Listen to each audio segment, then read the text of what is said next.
Morocco, the crossroads of Europe, Africa, and Arabia, has some of the most diverse culture and geography in the world. Everything in the world here.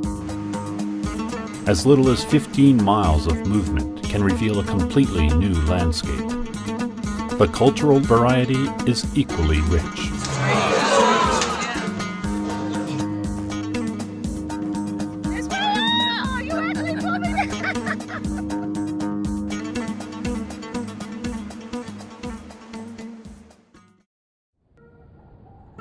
Fez, Morocco's second largest city, was founded in the 9th century and is home to the oldest university in the world. This city is regarded as the country's cultural and spiritual center. We're heading into the market, the souk, where it's going to get very crowded, they tell us. It was much different than any other market I've ever been in. Are we ever going to taste camel meat on the trip? Well, I don't know how to what extent you will like it, because no matter how well you cook it, it remains like tough, hard to chew. But I will try to get you some to taste. Yes, no problem. We'll try to have it preserved. That's the honey cake. That's normally what we use for breaking the fast. In the month of Ramadan, it's sweet. It gives you energy you lose during the day.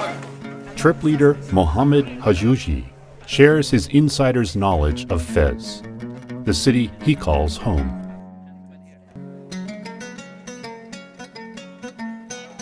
This is our first Arab country. OAT, we've just done it before, and he's very professional. There's never been a problem with the guide, so there's a lot of confidence in that. You see the goat skin container? So they clean them and fill them up with water. I like his honesty. A good professional guide is really valuable. And may God bless you all and may God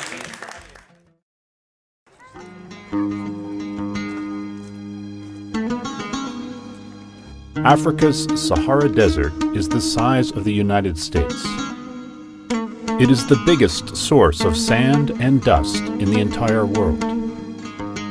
My most exciting part was that sandstorm.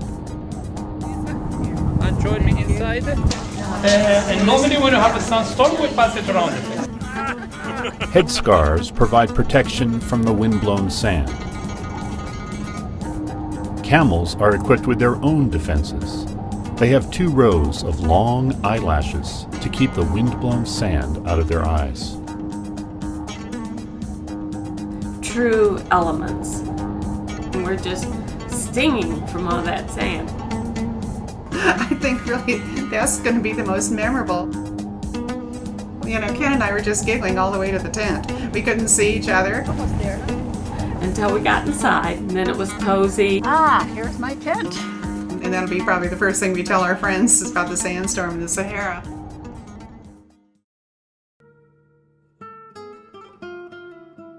After a night with some of the brightest stars seen from anywhere on Earth, the sun rises in the east, shining over 3,000 miles of desert.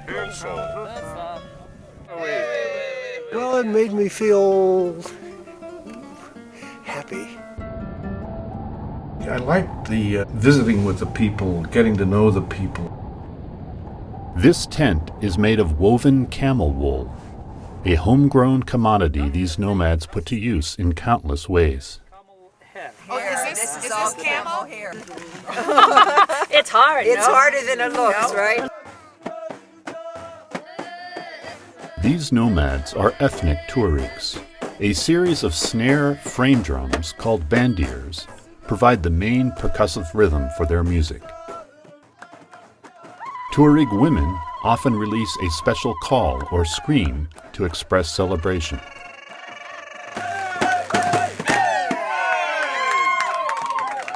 And the men were singing, and the drums were beating, and we were dancing, and it was such a joyful experience.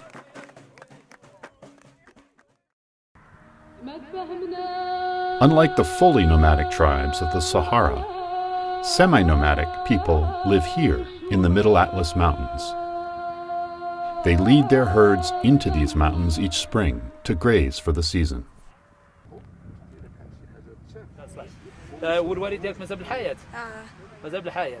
هاكاك. There is not the whole family here because today it's a market day. So they went into the souk. The nearest souk, or market, is a half-hour drive away and provides this young woman's family of 7 with all the food supplies it needs. She just was smiling and laughing so much at the time. Well, that's what I told her. Now it's your turn.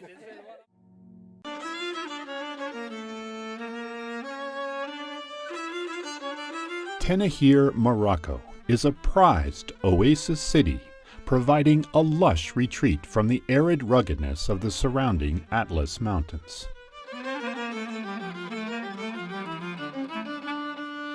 For the locals of this emerald in the sand, the pattern of daily life is old, centuries, even millennia.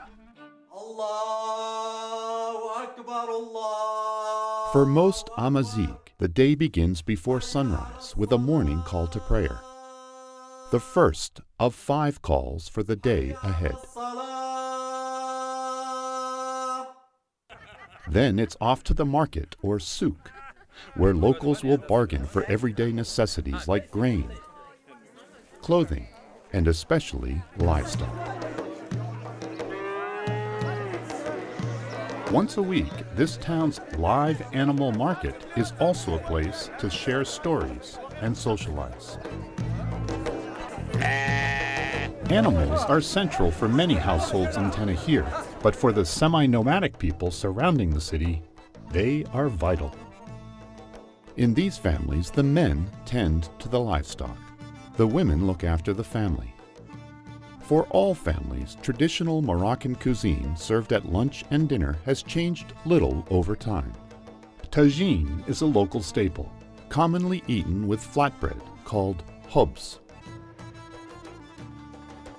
While education in Tenahir has improved recently, for many children in the more rural areas, access to school remains limited. Some young students in the region have a long way to travel to school.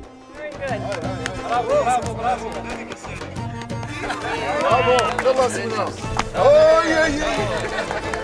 More than 160 young boys who wouldn't otherwise have access to education come to this center, funded by the Grand Circle Foundation, to live, study, and enjoy some well-earned recreation.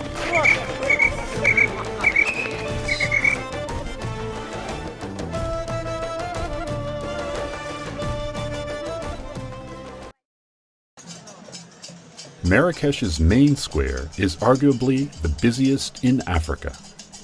The center of activity and trade in this city, known for its color and social vibrancy. See, we've had mules, donkeys, camels, and now we're in a carriage. Now we're moving up each time. I think I feel like a royal princess riding around in a carriage. Whoa!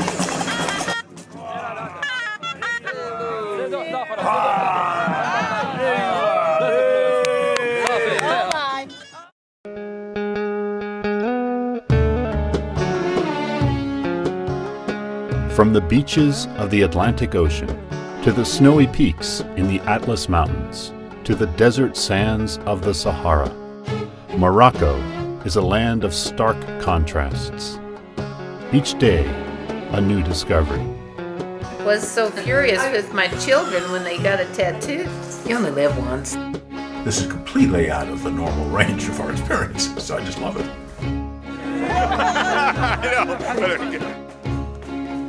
It was absolutely worth every trip. An experience you could not describe unless you went there. My name is Aziz Kabiri, and I am a tour director for OAT on the Morocco Sahara Odyssey. I was born and raised in the Medina of Fez in Morocco, and it is a step back into history, into space and time. And once you go through one of the gateways, actually you are back into the 9th and 10th century. It is a maze, and it's made out of 9,000 alleyways and 850 alleyways are dead ends. You can turn around in circles. When I was 5 years old, I used to run away and I used to get lost, start crying, somebody is gonna grab me and put me back where I belong. So this is where I grew.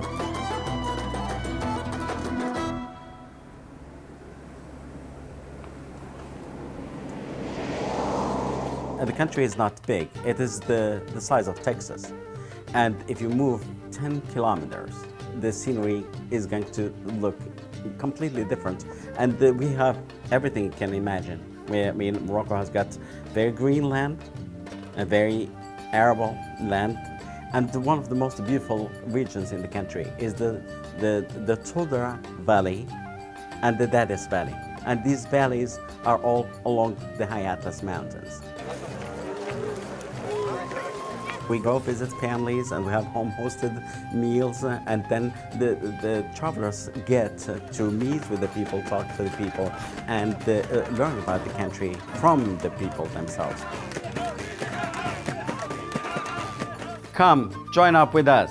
We're looking forward to welcoming you into Morocco. From your hometown, you'll set out on a journey of discovery. We fly from the U.S. to Casablanca, where our local trip leader waits to guide us along a loop encompassing Morocco's varied lands. After discovering the ancient palaces and modern plazas of Rabat, we explore the Roman ruins of Volubilis and the minarets of Meknes on our way to Fez.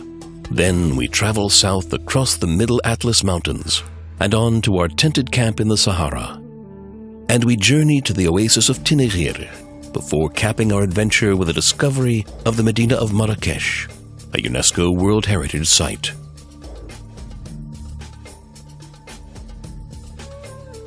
On this adventure, you'll explore some of the highlights of North Africa. We'll discover several UNESCO World Heritage Sites, like the Medinas of Fez and Marrakesh, the mountain fortress of Ait Ben Haddou, and the ancient Roman settlement of Volubilis. We'll take in striking views of the Moroccan landscape and visit remote villages as we travel across the Atlas Mountains. And a real highlight will be our stay in the Sahara, where we'll walk the golden dunes and sleep in comfortable tents beneath the countless stars of the desert sky.